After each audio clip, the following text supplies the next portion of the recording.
the best story I have ever played in my whole goddamn life. And the Game Award goes to Red Dead Redemption 2.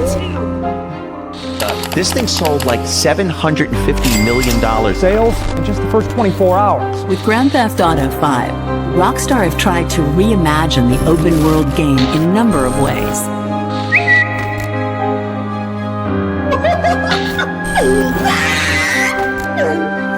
कि कोई भी studio ना in terms of writing Rockstar के आसपास भी नहीं आता।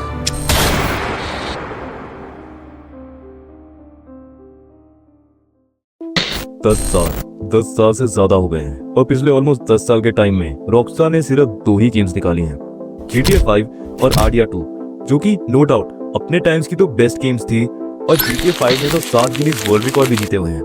बट प्रेजेंट की बात करें तो अब सिर्फ रॉकस्टार की इनकम का सोर्स GTA ऑनलाइन ही बन के रह गया है। रॉकस्टार ने GTA ऑनलाइन को बहुत ज्यादा मिल्क किया है। GTA ऑनलाइन में काफी नए अपडेट्स तो आए हैं, बट उनमें कुछ नया या यूनिक नहीं है। They are all reskin version of old content, और वो कुछ नया लाने की आप कोशिश भी नहीं कर रहे। और वो लाएंगे भी क्यों, जब अभी भी कुछ लोग चाक काट दे रहे हैं और GTA प्लस जैसी सब्सक्रिप्शन दे रहे हैं जिसमें तुम्हें बस एक्स्ट्रा इन गेम मनी और स्किन्स मिलती हैं। So they don't care as long as they making money.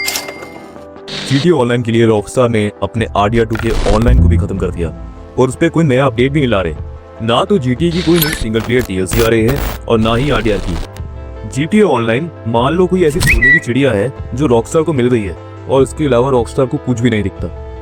और जैसे कि मैंने आपको पहले बताया कि गेम के अंदर बहुत सी माइक्रो ट्रांजैक्शन हैं, जैसे कि श्राप कार्ड, जो कि बिल्कुल भी वर्थ नहीं है, बट लोग फिर भी उन्हें खरीदते हैं और इसलिए रॉकस्टार को फर्क नहीं पड़ता। रॉकस्टार के गेम को बहुत ज्यादा हेवीली मोनेटाइज करने की वजह से गेम का एक्सपीरियंस बिल्कुल सैक्रिफाइस हो चुका है। ये सारी चीजों के बजाय रॉकस्टार अपनी पुरानी सक्सेसफुल सीक्वल जैसे कि बुली के रीमेक भी बना सकता है, बट वो नहीं बना रहे और कुछ नया और क्रिएटिव ट्राई नहीं कर रहे, बिकॉज जिससे उनका और प्रॉफिट हो रहा है वो वही कर रहे हैं।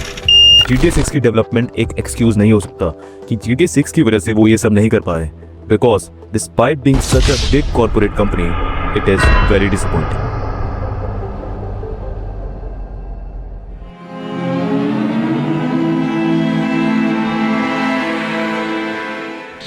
GTA Vice City, GTA San Andreas और Liberty City, ये ऐसी गेम्स हैं जो अपने बेस्ट स्टोरीज और कलरफुल एनवायरनमेंट के लिए जानी जाती हैं। रॉकस्टार ने इसी OG ट्रायलॉजी का रीमास्टर बनाया था और वो बिल्कुल भी अच्छा नहीं था।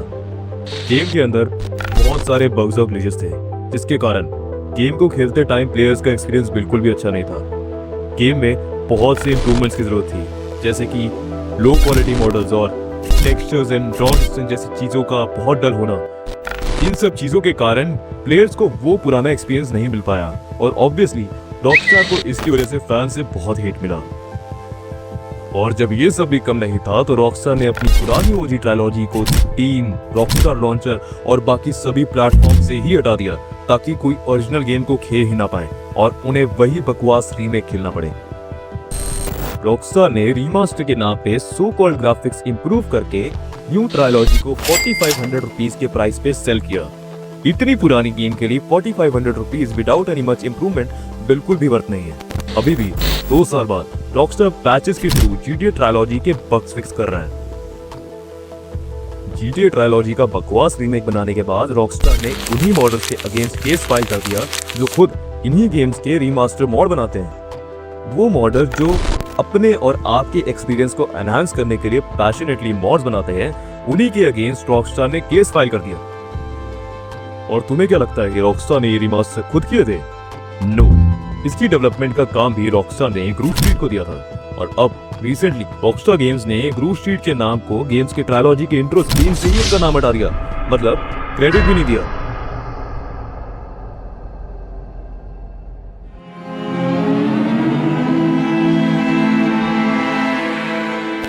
रॉकस्टार ऑलरेडी बदनाम है अपने टॉक्सिक वर्क कल्चर के लिए, जहां एम्प्लॉयज से ओवरटाइम काम करवाया जाता है।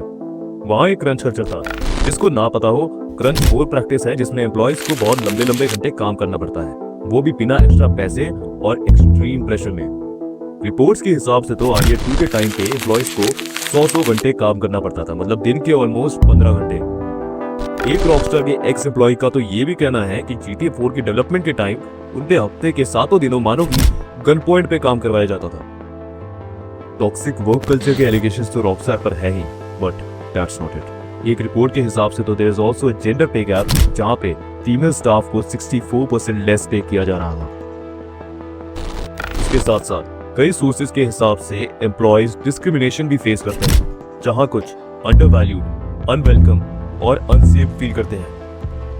रॉकस्टार के डेवलपमेंट के टाइम बहुत से स्टूडियोज दुनिया के अलग अलग कोने से काम करते हैं, जिनके अलग अलग कल्चर होते हैं, जैसे कि Rockstar San Diego, Rockstar North या Rockstar India.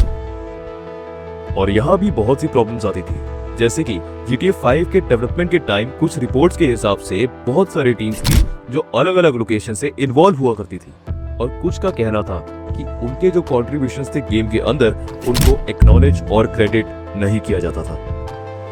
So you already know कि कंपनी के अंदर का वर्क कल्चर बहुत खराब है, एंड इसके लिए रॉकस्टार बहुत बदनाम है, एंड इन्हीं सब रीजंस के पीछे छुपा हो सकता है the reason that why Dan Houser left. Dan Houser Rockstar Games के को-फाउंडर हैं, एंड डैन हाउजर ने ही रॉकस्टार की ऑलमोस्ट सारी गेम्स जैसे कि GTA 3, 4, 5, RDR की स्टोरीज लिखी हैं, और वो ही मेन कंट्रीब्यूटर थे जिन्होंने इतनी बढ़िया रॉकस्टार की स्टोरीज लिखी। सो उन्होंने छोड़ा क्यों? Well, there's a high chance that they left because of the high pressure and because company की डायरेक्शन ऐसी थी जहां क्रिएटिव और नए आइडियाज को इंपॉर्टेंस नहीं दी जाती थी, and all they cared about was company's profit. And Dan Houser most probably कुछ नया ट्राई करना चाहते थे, बट उन चीजों को करने के लिए उनको बिल्कुल भी फ्रीडम नहीं मिल रही थी, and that may be the reason कि एक अच्छा एनवायरनमेंट ना मिलने की वजह से Dan Houser ने 2020 में रॉकस्टार को छोड़कर अपना खुद का स्टूडियो फाउंड किया, known as Absurd Ventures. And recently वो अपनी एक open world game better paradise पे काम कर रहे हैं, जिसमें कई एक्स रॉकस्टार एम्प्लॉय भी हैं। डैन हाउजर के जैसे ही लेस्ली ने भी रॉकस्टार को छोड़ दिया था, तो अब सवाल तो ये आता है, क्या इसकी वजह से आने वाली गेम्स की क्रिएटिविटी पे कुछ भी फर्क नहीं पड़ेगा? Well, it most probably did. Dan Houser ने GTA 6 पे तो मोस्टली काम कर लिया होगा, as they only left in 2020, but आने वाली गेम्स का क्या? कि रॉकस्टार ऑलरेडी डिक्लाइन पे है अपनी क्रिएटिविटी के मामले में, और जैसे कि आप GTA ऑनलाइन के अपडेट्स में देख ही सकते हैं, ना तो उनमें कोई क्वालिटी है और ना ही नया कंटेंट। तो देखना तो ये होगा कि इससे आने वाली फ्यूचर की रॉकस्टार गेम्स पे क्या फर्क पड़ेगा। बट मेरा ही नहीं, ये काफियों का मानना है कि एक टाइम पे we will look back and see the point when Dan Houser and Leslie left as a point where Rockstar का डाउनफॉल शुरू हुआ।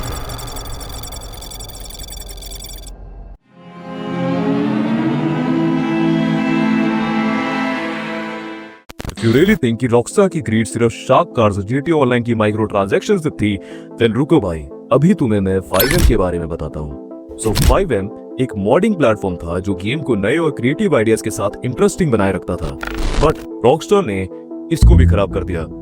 वेल, पहले समझाता हूँ कि 5M एक्चुअली में था क्या। So 5M बेसिकली एक इंडिपेंडेंट मल्टीप्लेयर मॉडिंग प्लेटफॉर्म था, जिससे GTA 5 के प्लेयर्स अपने खुद के कस्टम सर्वर्स बना सकते थे। यहाँ रोल प्ले से लेके रेसिंग या फिर नए गेम मोड्स आप 5M में कुछ भी कर सकते थे, एंड इससे प्लेयर्स को एक क्रिएटिव फ्रीडम मिला जो खुद रॉकस्टार नहीं दे रहा था, and this made the game fun. And obviously you know Rockstar को इससे कितनी प्रॉब्लम होगी, एंड हमने पहले भी बात की थी कि कैसे रॉकस्टार ने पुरानी GTA गेम्स के मॉड्स बनाने वालों को ही स्यू कर दिया और उन पे कोर्ट केस फाइल कर दिया। एंड नाउ आपने वो कोर्ट तो शायद सुना ही होगा, if you can't defeat them become a part of them. And exactly ऐसा ही हुआ। रॉकस्टार ने 2023 में FX.RE को एक्वायर कर लिया, जो 5M एंड रेडम के क्रिएटर्स थे, एंड पीपल रियली थॉट कि शायद रॉकस्टार 5M को और एनहांस करेगा और इसमें इंप्रूवमेंट्स लाएगा, बट उन्होंने क्या किया? दे ruined it। उन्होंने 5M पे काफी रिस्ट्रिक्शंस लगा दी, मॉडल्स के लिए नए रूल्स बनाए और सर्वर पर बहुत सारे लिमिटेशन लगा दिए। What made 5M special? उसकी क्रिएटिविटी और फ्रीडम। वो रॉकस्टार ने अपनी नई पॉलिसीज की वजह से सब खत्म कर दिया, and players and modders don't have that freedom anymore. 5M के कई एम्प्लॉयज भी रॉकस्टार के वर्क एनवायरनमेंट से खुश नहीं थे, इसलिए उन्होंने भी कंपनी को छोड़ दिया। एंड वंस अगेन रॉकस्टार ने सिर्फ और सिर्फ अपने प्रॉफिट के लिए 5M को पहले एक्वायर किया और फिर एक्वायर करते ही उन्हें चोक कर दिया। क्या ये वही रॉकस्टार है जो कभी क्रिएटिविटी और बोल्डनेस के लिए जाना जाता था? कमेंट्स में जरूर बताइएगा।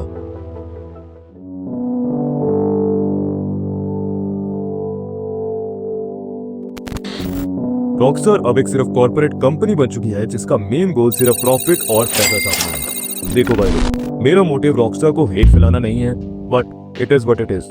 दे don't care about the fans anymore, neither it is the same company anymore. चाहे जितनी मर्जी प्रॉब्लम्स हो, चाहे वो एक ही गेम को बार बार मिल करना हो, ट्रायलॉजी के बेकार रीमेक, टॉक्सिक वर्क कल्चर या मॉडल्स को स्यू करना और 5M को खत्म कर देना।